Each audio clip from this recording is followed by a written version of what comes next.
दोस्तों, इंसान ने जब पहिया बनाया तो उसने सिर्फ सफर आसान नहीं किया, बल्कि इतिहास की दिशा ही बदल दी। पहिए ने सभ्यताओं को जोड़ा, व्यापार को बढ़ाया और हमारी दुनिया को वैसा बनाया जैसा हम आज जानते हैं। इस एक आविष्कार ने हमें जानवरों की ताकत से आजाद करके मशीनों के युग में पहुंचा दिया।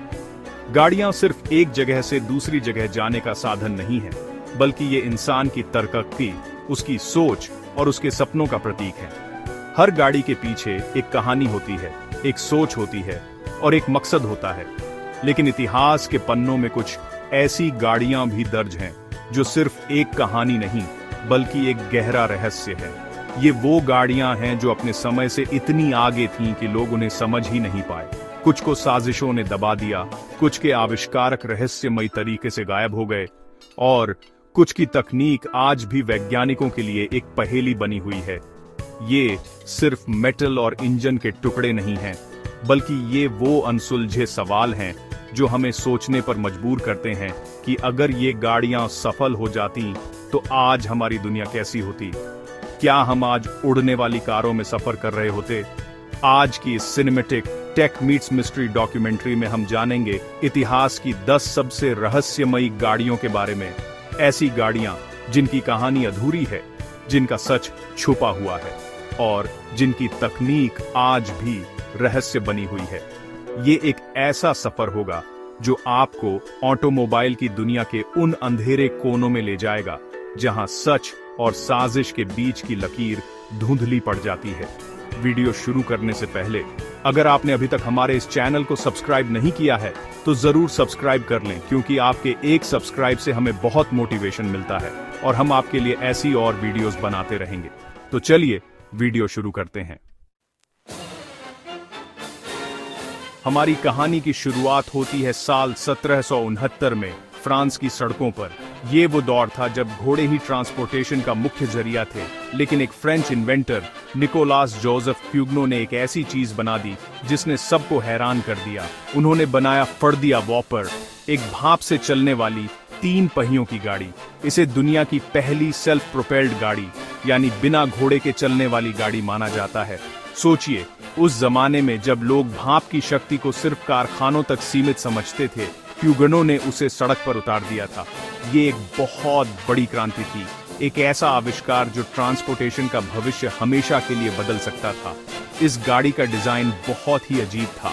इसके आगे एक बड़ा सा तांबे का बॉयलर लगा था जिसमें पानी उबालकर भाप बनाई जाती थी और यही भाप पिस्टन को चलाकर गाड़ी को आगे बढ़ाती थी। इसकी स्पीड लगभग 4 किलोमीटर प्रति घंटा थी, जो आज हमें बहुत कम लगती है, लेकिन उस जमाने के लिए ये किसी चमत्कार से कम नहीं था। इसे खास तौर पर फ्रेंच आर्मी के लिए तोपें खींचने के मकसद से डिजाइन किया गया था। ये गाड़ी लगभग 4 टन वजन खींच सकती थी, जो उस समय के हिसाब से एक बहुत बड़ी उपलब्धि थी। लेकिन ये गाड़ी सिर्फ 12 से 15 मिनट ही चल पाती थी, जिसके बाद इसका प्रेशर खत्म हो जाता था और इसे दोबारा चलाने के लिए फिर से आग जलाकर भाप बनानी पड़ती थी। लेकिन इस क्रांतिकारी आविष्कार का अंत बहुत ही रहस्यमयी और नाटकीय तरीके से हुआ। 1771 में एक टेस्ट रन के दौरान ये गाड़ी कंट्रोल से बाहर हो गई और एक दीवार से जा टकराई। इतिहास में इसे दुनिया का पहला ऑटोमोबाइल एक्सीडेंट माना जाता है। इस एक्सीडेंट के बाद इस प्रोजेक्ट को अचानक बंद कर दिया गया। फ्रेंच सरकार ने इसमें और पैसा लगाने से मना कर दिया। सवाल ये उठता है कि सिर्फ एक छोटे से एक्सीडेंट की वजह से इतने बड़े क्रांतिकारी प्रोजेक्ट को क्यों बंद कर दिया गया। कुछ थ्योरीज ये कहती हैं कि ये सिर्फ एक तोपें खींचने वाली गाड़ी नहीं थी, बल्कि एक तरह का मोबाइल हथियार, एक वॉर मशीन थी। कई हिस्टोरियंस का मानना है कि इस गाड़ी की असली क्षमता को शायद जानबूझकर छुपाया गया। हो सकता है कि फ्रेंच मिलिट्री के कुछ ताकतवर लोगों को यह डर था कि अगर ये तकनीक आम हो गई या दुश्मन के हाथ लग गई तो युद्ध का तरीका ही बदल जाएगा। क्या क्यूगनो का आविष्कार सिर्फ एक गाड़ी थी या एक ऐसा हथियार जिसे समय से पहले ही इतिहास के पन्नों में दफन कर दिया गया? आज भी इसकी असली कहानी पर बहस जारी है। वो ओरिजिनल गाड़ी आज भी पेरिस के एक म्यूजियम में रखी है, जो हमें उस अधूरे सपने की याद दिलाती है जो शायद दुनिया को 100 साल आगे ले जा सकता था।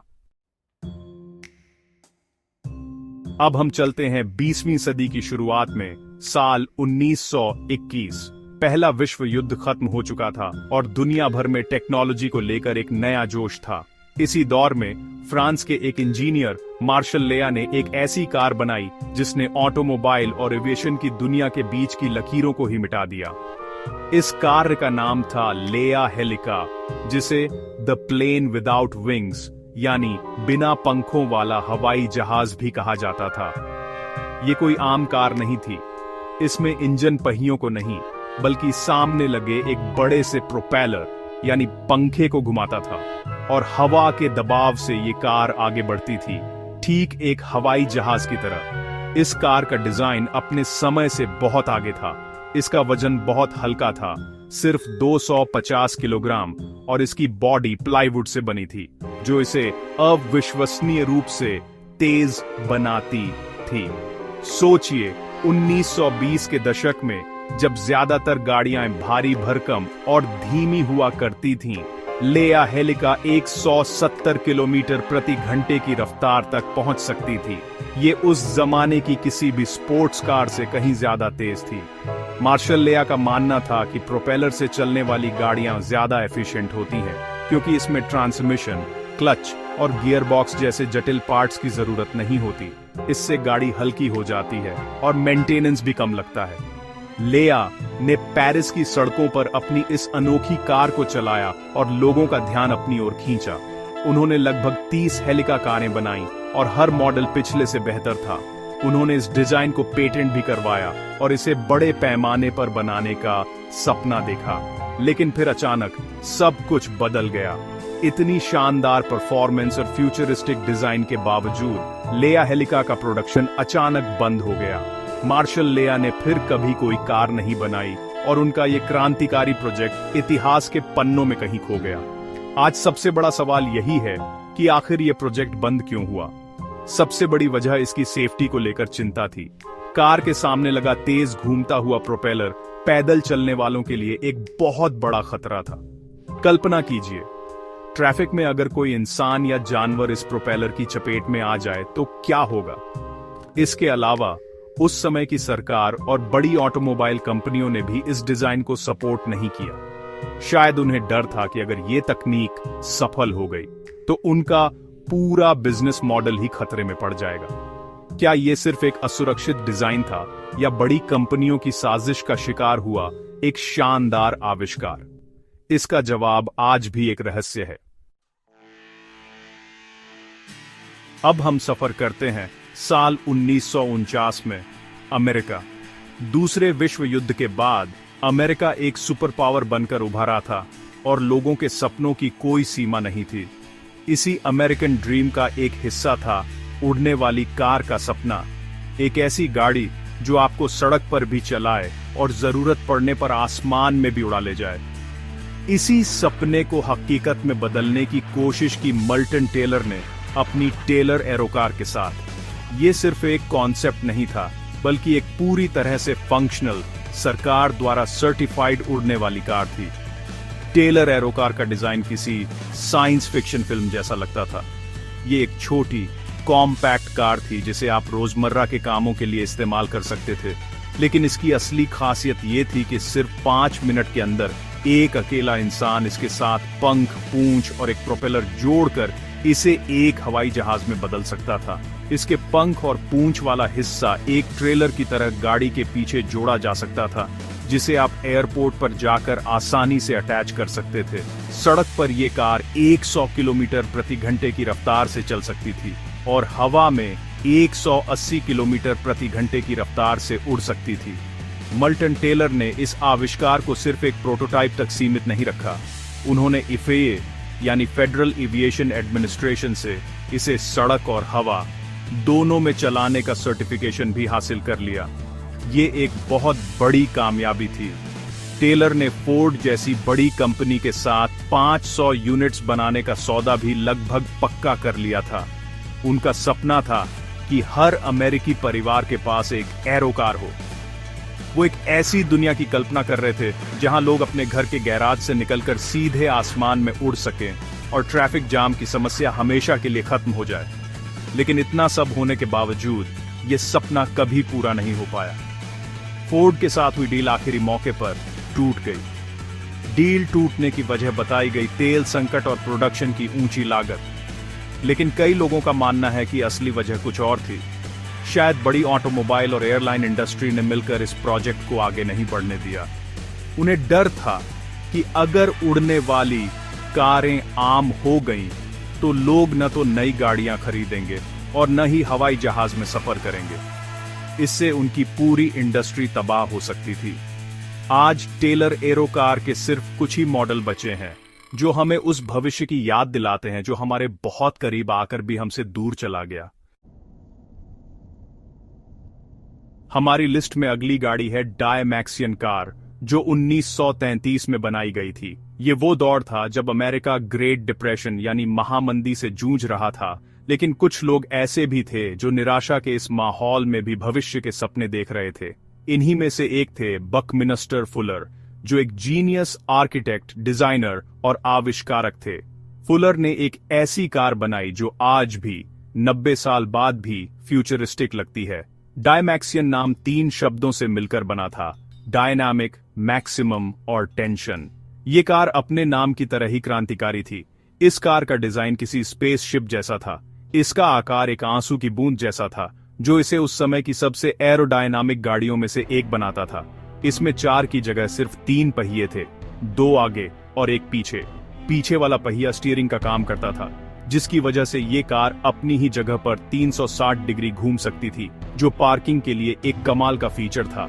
इसमें 11 लोग बैठ सकते थे और ये 13 किलोमीटर प्रति लीटर का शानदार माइलेज देती थी, जो 1930 के दशक की किसी भी गाड़ी के लिए अकल्पनीय था। फुलर का सपना था कि भविष्य में इस कार के जेट इंजन वाले वर्जन भी बनाए जाएंगे, जो इसे उड़ने में भी सक्षम बनाएंगे। फुलर ने अपनी इस कार को 1933 के शिकागो वर्ल्ड फेयर में पेश किया और यह तुरंत एक सनसनी बन गई। लोगों की भीड़ इसे देखने के लिए उमड़ पड़ी। ये कार भविष्य की एक झलक थी, एक ऐसा ट्रांसपोर्टेशन का साधन जो ज्यादा एफिशिएंट, ज्यादा स्पेशियस और ज्यादा अनोखा था। फुलर को उम्मीद थी कि कोई बड़ी ऑटोमोबाइल कंपनी उनके इस डिजाइन को खरीद लेगी और इसका बड़े पैमाने पर प्रोडक्शन शुरू करेगी। कई कंपनियों ने इसमें दिलचस्पी भी दिखाई और ऐसा लग रहा था कि डायमैक्सियन कार जल्द ही सड़कों पर दौड़ती नजर आएगी। लेकिन फिर एक हादसे ने सब कुछ बदल दिया। वर्ल्ड फेयर के दौरान एक डायमैक्सियन कार का एक्सीडेंट हो गया, जिसमें ड्राइवर की मौत हो गई। हालांकि बाद में जांच में पता चला कि गलती डायमैक्सियन कार की नहीं, बल्कि दूसरी गाड़ी की थी। लेकिन तब तक मीडिया में इस कार को असुरक्षित और खतरनाक बताकर इसकी छवि खराब की जा चुकी थी। इस नेगेटिव पब्लिसिटी के बाद किसी भी कंपनी ने इसमें पैसा लगाने की हिम्मत नहीं दिखाई। बकमिन्स्टर फुलर ने सिर्फ 3 प्रोटोटाइप बनाए और उसके बाद ये प्रोजेक्ट हमेशा के लिए बंद हो गया। क्या ये सिर्फ एक हादसा था या ऑटोमोबाइल इंडस्ट्री की एक सोची समझी साजिश ताकि इस क्रांतिकारी डिजाइन को बाजार में आने से रोका जा सके? ये रहस्य आज भी अनसुलझा है। आज जब हम हाइब्रिड कारों की बात करते हैं तो हमारे दिमाग में टोयोटा प्रियस या टेस्ला जैसी मॉडर्न गाड़ियों का ख्याल आता है। लेकिन क्या आप यकीन करेंगे कि दुनिया की पहली हाइब्रिड कार आज से 125 साल पहले 1896 में बनाई गई थी? ये वो समय था जब ज्यादातर गाड़ियां या तो भाप से चलती थीं या फिर उन्हें हाथ से स्टार्ट करना पड़ता था। इसी विक्टोरियन युग में एक ब्रिटिश इंजीनियर हेनरी आर्मस्ट्रांग ने एक ऐसी कार बनाई जिसकी टेक्नोलॉजी आज भी हमें हैरान कर देती है। इस गाड़ी का नाम था आर्मस्ट्रांग हाइब्रिड। ये कार अपने समय से 1 सदी आगे थी। इसमें एक 6.5 लीटर का 2 सिलेंडर पेट्रोल इंजन था, लेकिन ये इंजन सीधे पहियों को नहीं चलाता था। ये इंजन एक डायनेमो को चलाता था जो बिजली पैदा करता था। ये बिजली एक बैटरी को चार्ज करती थी और फिर इसी बैटरी की पावर से एक इलेक्ट्रिक मोटर गाड़ी के पहियों को घुमाती थी। ये आज की मॉडर्न हाइब्रिड कारों के सीरीज हाइब्रिड सिस्टम जैसा ही है। इतना ही नहीं, इस कार में रीजनरेटिव ब्रेकिंग भी थी, यानी जब ब्रेक लगाए जाते थे तो मोटर एक जनरेटर की तरह काम करके बैटरी को वापस चार्ज करती थी। ये टेक्नोलॉजी आज की इलेक्ट्रिक और हाइब्रिड कारों का एक जरूरी हिस्सा है। इस कार के फीचर्स यहीं खत्म नहीं होते, इसमें एक सेल्फ स्टार्टर भी था। उस जमाने में कारों को एक बड़े से हैंडल को घुमाकर स्टार्ट करना पड़ता था, जो काफी मेहनत वाला और खतरनाक काम था। लेकिन आर्मस्ट्रांग हाइब्रिड में आप सिर्फ एक स्विच दबाकर इलेक्ट्रिक मोटर की मदद से पेट्रोल इंजन को स्टार्ट कर सकते थे। ये उस जमाने के लिए किसी जादू से कम नहीं था। हेनरी आर्मस्ट्रांग ने ये कार सिर्फ अपने इस्तेमाल के लिए बनाई थी और इसका सिर्फ एक ही प्रोटोटाइप बनाया गया। उन्होंने कभी इसे बेचने या इसका बड़े पैमाने पर प्रोडक्शन करने की कोशिश नहीं की। सबसे बड़ा रहस्य ये है कि आर्मस्ट्रांग जैसे जीनियस इंजीनियर ने इतनी एडवांस टेक्नोलॉजी बनाने के बाद इसे आगे क्यों नहीं बढ़ाया? उन्होंने इसे दुनिया के सामने पेश क्यों नहीं किया? कुछ इतिहासकारों का मानना है कि शायद उस समय की टेक्नोलॉजी इतनी महंगी और जटिल थी कि इसका कमर्शियल प्रोडक्शन संभव ही नहीं था। बैटरी टेक्नोलॉजी भी अपनी शुरुआती स्टेज में थी, या शायद आर्मस्ट्रांग सिर्फ एक शौकीन आविष्कारक थे और उनका मकसद बिजनेस करना था ही नहीं। जो भी हो, उनकी ये अकेली कार 1963 तक उन्हीं के परिवार के गैराज में पड़ी रही और दुनिया दशकों तक इस अविश्वसनीय आविष्कार से अनजान रही। ये कार इस बात का सबूत है कि भविष्य के आइडिया कभी-कभी अतीत में भी जन्म ले लेते हैं। अब हम इतिहास में और भी पीछे चलते हैं, एक ऐसे समय में जब कारों का अस्तित्व तो दूर, किसी ने इसके बारे में सोचा भी नहीं था। हम बात कर रहे हैं 15वीं सदी के इटली की और एक ऐसे इंसान की जिसका नाम जीनियस का पर्याय है, Leonardo da Vinci. Da Vinci सिर्फ एक महान पेंटर ही नहीं बल्कि एक असाधारण आविष्कारक भी थे। उन्होंने हेलीकॉप्टर, टैंक और डाइविंग सूट जैसे कई आविष्कार अपनी डायरी में डिजाइन किए थे, जो उनके समय से सदियों आगे थे। इन्हीं डिजाइन्स में से एक था सेल्फ प्रोपेल्ड कार्ट, यानी खुद से चलने वाली गाड़ी का डिजाइन। ये डिजाइन उन्होंने साल 1495 के आसपास बनाया था। सोचिए, कोलंबस के अमेरिका खोजने के ठीक 3 साल बाद दा विंची एक ऐसी गाड़ी की कल्पना कर रहे थे जिसमें न तो घोड़े थे, न कोई ड्राइवर और न ही कोई इंजन। तो फिर ये चलती कैसे थी? दा विंची के नोट्स के मुताबिक ये गाड़ी स्प्रिंग की ताकत से चलती थी। इसमें पत्तियों जैसे स्प्रिंग्स का एक जटिल सिस्टम था, जिन्हें पहले चाबी भरकर कस दिया जाता था और फिर जब उन्हें छोड़ा जाता तो उनकी ऊर्जा गाड़ी के पहियों को घुमाती थी। ये बिल्कुल एक खिलौना कार के मैकेनिज्म जैसा था, लेकिन बहुत बड़े और जटिल पैमाने पर। इस गाड़ी का सबसे रहस्यमयी हिस्सा था इसका स्टीयरिंग सिस्टम। दा विंची ने इसमें एक तरह का प्रोग्रामेबल मैकेनिज्म बनाया था। आप पहियों के साथ लगे कैम और गियर्स को पहले से सेट कर सकते थे ताकि गाड़ी एक तय रास्ते पर अपने आप चले और जरूरत पड़ने पर मुड़ भी जाए। ये एक तरह का 15वीं सदी का रोबोटिक व्हीकल था। ये डिजाइन इतना जटिल था कि सदियों तक कोई इसे समझ ही नहीं पाया। लोगों को लगा कि ये दा विंची की अधूरी कल्पनाओं में से एक है, लेकिन 2004 में इटली के एक म्यूजियम ने कंप्यूटर मॉडलिंग और दा विंची के नोट्स की मदद से इस गाड़ी का एक वर्किंग मॉडल बनाया और सब हैरान रह गए। ये काम करता था। सबसे बड़ा सवाल ये है कि दा विंची ने ये गाड़ी आखिर बनाई क्यों थी? उस जमाने में इसका क्या काम हो सकता था?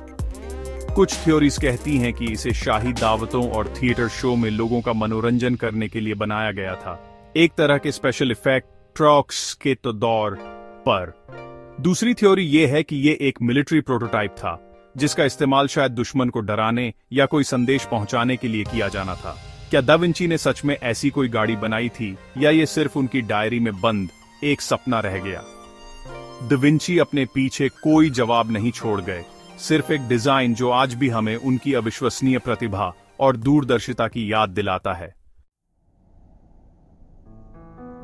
अब हम आते हैं 1948 में, एक ऐसी कार की कहानी पर जो अमेरिकी ऑटोमोबाइल इंडस्ट्री के इतिहास का सबसे बड़ा क्या होता अगर है। इस कार का नाम है टकर 48 और इसके बनाने वाले का नाम था प्रेस्टन टकर।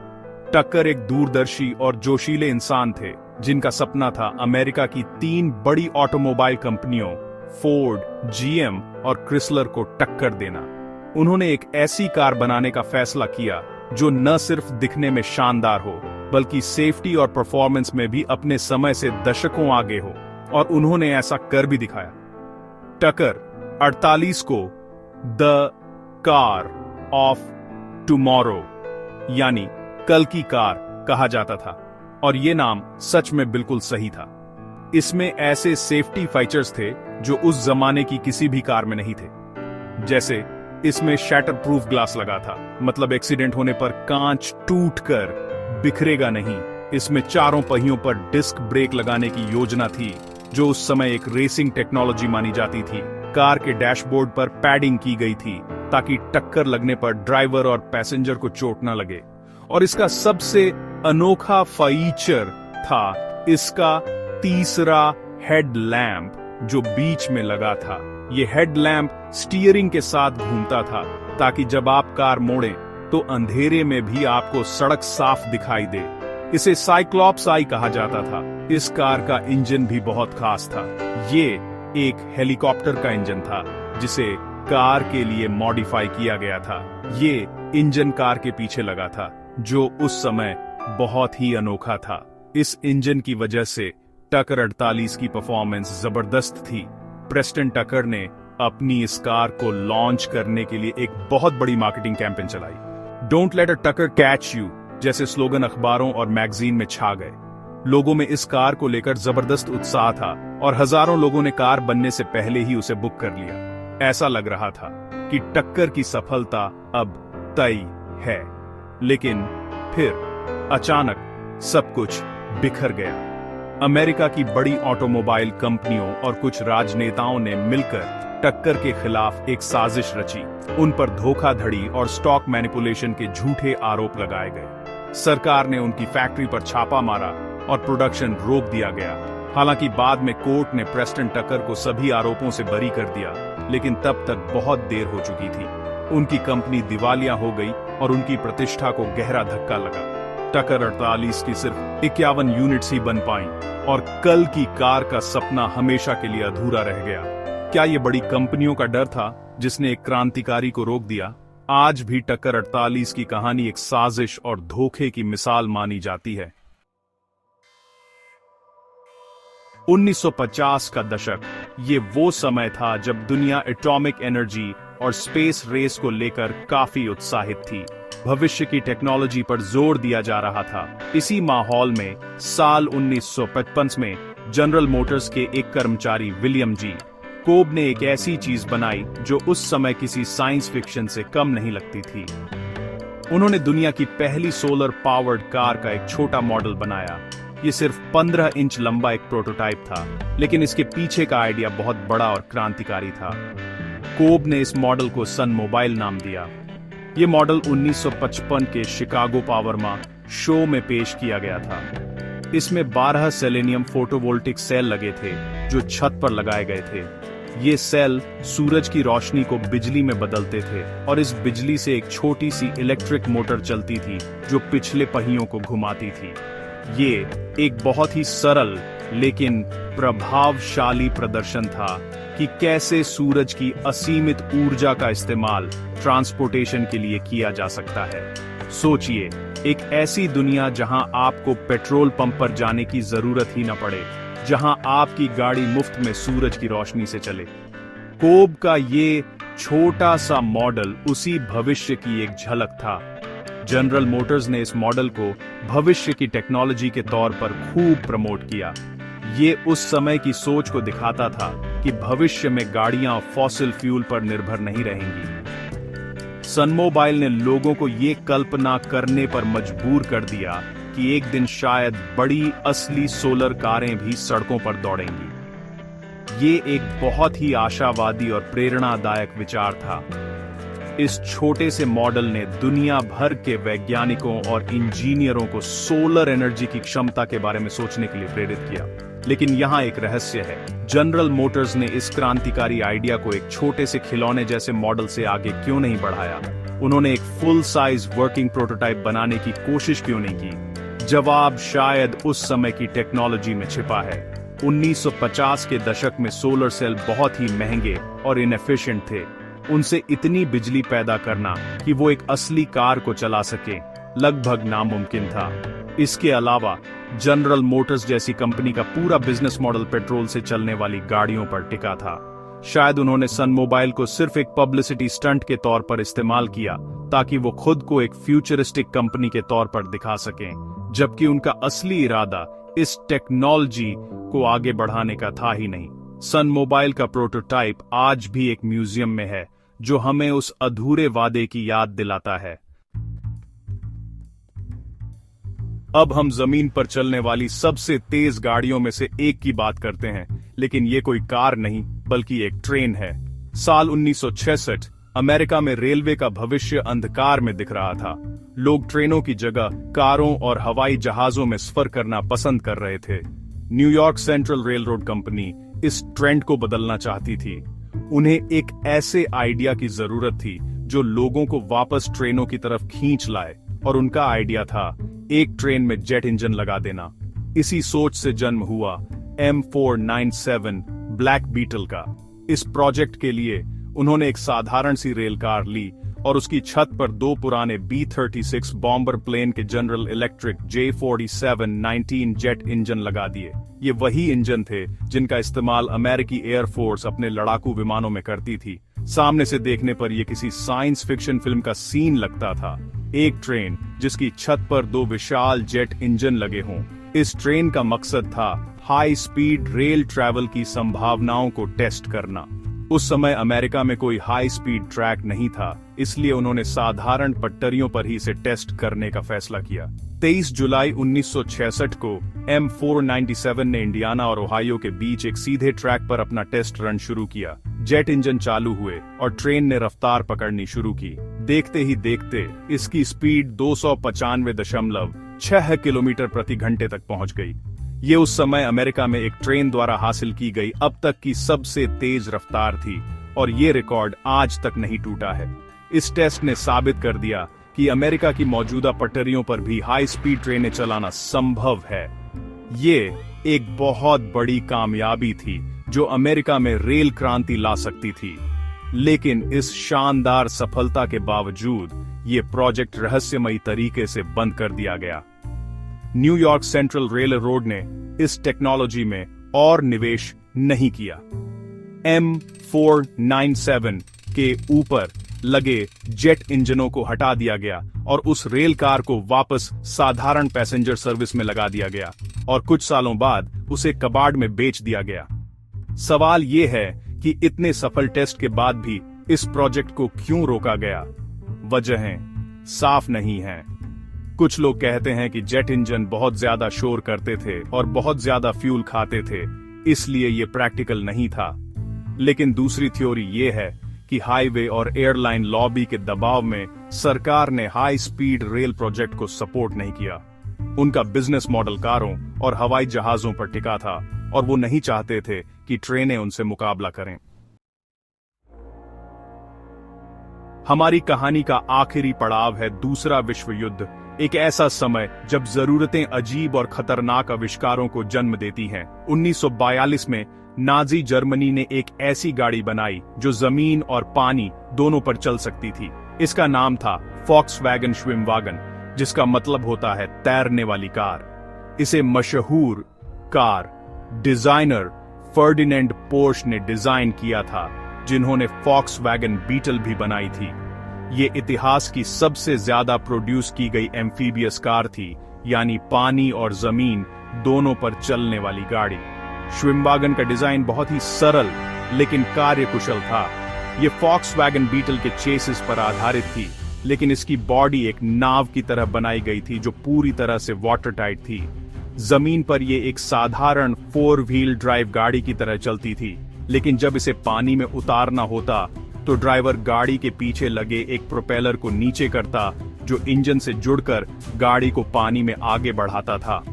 पानी में स्टीयरिंग के लिए अगले पहियों का ही इस्तेमाल किया जाता था, जो पानी में रडर की तरह काम करते थे। ये गाड़ी हल्की थी, भरोसेमंद थी और किसी भी तरह के मुश्किल इलाके से निकल सकती थी। दूसरे विश्व युद्ध के दौरान जर्मन सेना ने हजारों श्विमवागन का इस्तेमाल किया। इन्हें खास तौर पर ईस्टर्न फ्रंट की कीचड़ भरी सड़कों और नदियों को पार करने के लिए इस्तेमाल किया जाता था। ये गाड़ियां टोही मिशन सैनिकों को एक जगह से दूसरी जगह ले जाने और नदियों के पार सप्लाई पहुंचाने के लिए बहुत उपयोगी साबित हुई। मित्र देशों की सेना के पास ऐसी कोई गाड़ी नहीं थी और श्विमवागन ने जर्मन सैनिकों को एक बड़ी टैक्टिकल बढ़त दी। ये पोर्श के इंजीनियरिंग दिमाग का एक और शानदार नमूना था, लेकिन इस गाड़ी से जुड़ा रहस्य इसके असली मकसद को लेकर है। आधिकारिक तौर पर इसे सिर्फ एक ट्रांसपोर्ट व्हीकल बताया गया, लेकिन कई मिलिट्री हिस्टोरियंस का मानना है कि इसका एक गुप्त उद्देश्य भी था। कुछ थ्योरीज के मुताबिक श्विमवागन को ऑपरेशन सी लायन के लिए डिजाइन किया गया था, जो ब्रिटेन पर जर्मनी के हमले की योजना थी। योजना ये थी कि इन गाड़ियों को जहाजों से इंग्लिश चैनल के पास पानी में उतारा जाएगा और ये तैर कर सीधे ब्रिटेन के तट पर पहुंच जाएंगी, जिससे जर्मन सेना को एक सरप्राइज अटैक का मौका मिलेगा। हालांकि ये हमला कभी हुआ नहीं, लेकिन ये थ्योरी इस गाड़ी को सिर्फ एक ट्रांसपोर्ट व्हीकल से कहीं ज्यादा एक आक्रमण का हथियार बना देती है। श्विमवागन आज भी हमें याद दिलाती है कि कैसे युद्ध की जरूरतें टेक्नोलॉजी को उसकी सीमाओं से आगे धकेल सकती हैं। तो दोस्तों, ये थीं इतिहास की 10 सबसे रहस्यमयी गाड़ियां। फर्दिया वॉपर के भाप वाले इंजन से लेकर श्विमवागन के दोहरे अस्तित्व तक, हर गाड़ी की कहानी हमें सोचने पर मजबूर करती है। ये सिर्फ लोहे और रबर के टुकड़े नहीं हैं, बल्कि ये उन जीनियस लोगों के सपनों, उनकी महत्वाकांक्षाओं और उन साजिशों का प्रतीक है जिन्होंने उन्हें इतिहास में गुम कर दिया। ये कहानियां हमें बताती हैं कि टेक्नोलॉजी की तरक्की सिर्फ विज्ञान और इंजीनियरिंग पर ही नहीं, बल्कि उस समय के समाज, राजनीति और आर्थिक शक्तियों पर भी निर्भर करती है। अगर इनमें से कुछ गाड़ियां सफल हो जाती, तो शायद आज हमारी दुनिया का नक्शा ही कुछ और होता। ये रहस्य हमें याद दिलाते हैं कि इतिहास जैसा हमें दिखाया जाता है, हमेशा वैसा होता नहीं है। इसके पन्नों के बीच कई अनकही कहानियां और अनसुलझे सवाल दबे होते हैं। टकर 48, टेलर एरोकार और डायमैक्सियन कार जैसी गाड़ियां इस बात का सबूत हैं कि कैसे एक क्रांतिकारी आइडिया को ताकतवर लोग अपने फायदे के लिए दबा सकते हैं। ये हमें सिखाता है कि हमें हमेशा सवाल पूछते रहना चाहिए और सच की तह तक जाने की कोशिश करनी चाहिए।